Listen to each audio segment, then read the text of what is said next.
राष्ट्रपति द्रौपदी मुर्मू ने स्लोवाकिया में 100 से अधिक बच्चों के साथ रामायण पर आधारित एक खास कठपुतली शो देखा, जिसे प्रसिद्ध बाबडलो पैपेट थिएटर ने प्रस्तुत किया।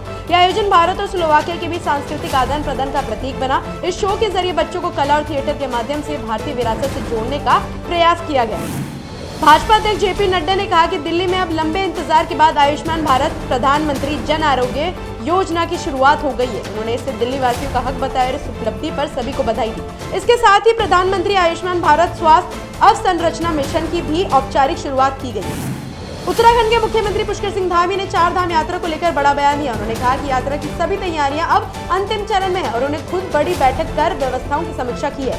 सीएम ने साफ किया कि यात्रियों की सुरक्षा और सुविधा सरकार की पहली प्राथमिकता है। साथ ही उन्होंने इसे राज्य की आर्थिकी की जीवन रेखा बताते हुए कहा कि 4 धाम यात्रा का सफल संचालन हमारा कर्तव्य है।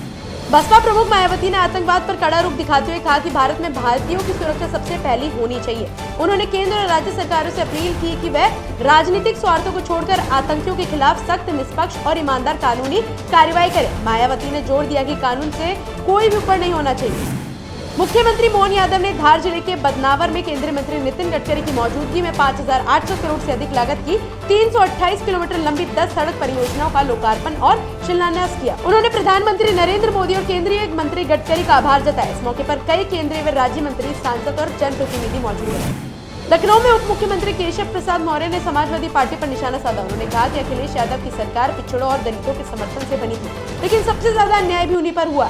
मौर्य ने आरोप लगाया कि अखिलेश ने काफी जातियों का हक छीनकर सिर्फ अपनी जाति को फायदा पहुंचाया। दिल्ली सरकार ने मानसून से पहले यमुना नदी में गिरने वाले सभी प्रमुख नालों की सफाई का काम तेजी से शुरू कर दिया। आज उपराज्यपाल विनय कुमार सक्सेना और कैबिनेट मंत्री प्रवेश साहिब सिंह ने इन ड्रेनों का निरीक्षण किया। मुख्यमंत्री रेखा गुप्ता ने बताया कि सरकार यमुना की स्वच्छता को लेकर पूरी तरह प्रतिबद्ध है। उनका संकल्प है स्वच्छ यमुना विकसित दिल्ली। ओडिशा के क्योंझर में 39वीं sub junior boys national handball championship का आयोजन हो रहा है, जिसे लेकर मुख्यमंत्री मोहन चरण मांझी ने गर्व व्यक्त किया। उन्होंने कहा कि आयोजन उनके गृह जिले के लिए एक खास पल है। क्योंझर का हैंडबॉल से करीब 50 साल पुराना नाता रहा है और यहाँ का सिंथेटिक ग्राउंड इसी परंपरा का प्रतीक है। छत्तीसगढ़ के मुख्यमंत्री विष्णुदेव साय ने नक्सलियों से हिंसा छोड़कर विकास की मुख्य धारा से जुड़ने की अपील की। उन्होंने कहा कि सरकार आत्मसमर्पण करने वालों को न्याय, पुनर्वास और रोजगार दे रही है। स्किलिंग के जरिए उन्हें समाज की मुख्य धारा से लाया जा रहा है। केंद्रीय मंत्री अश्विनी वैष्णव ने कहा कि डेटा प्रोटेक्शन एक्ट 2023 और आरटीआई के तहत मनरेगा जैसी योजनाओं या जनप्रतिनिधियों से जुड़ी जानकारी सार्वजनिक होने पर कोई रोक नहीं लगेगी। यह संशोधन केवल निजता के अधिकार को मजबूत करेगा। उन्होंने इसे कानून के दुरुपयोग को रोकने वाला कदम बताया। लखनऊ में मुख्यमंत्री योगी आदित्यनाथ और केंद्रीय मंत्री प्रहलाद जोशी ने गेहूं खरीद, पीएम कुसुम योजना और पीएम सूर्य घर योजना को लेकर अहम समीक्षा बैठक की। सीएम योगी ने इन परियोजनाओं को सफल बनाने में सहयोग के लिए मंत्री जोशी का आभार जताया। बैठक में किसानों और ग्रामीण क्षेत्रों के विकास के लिए कृषि ढांचे और अक्षय ऊर्जा को बढ़ावा देने का जोर दिया गया।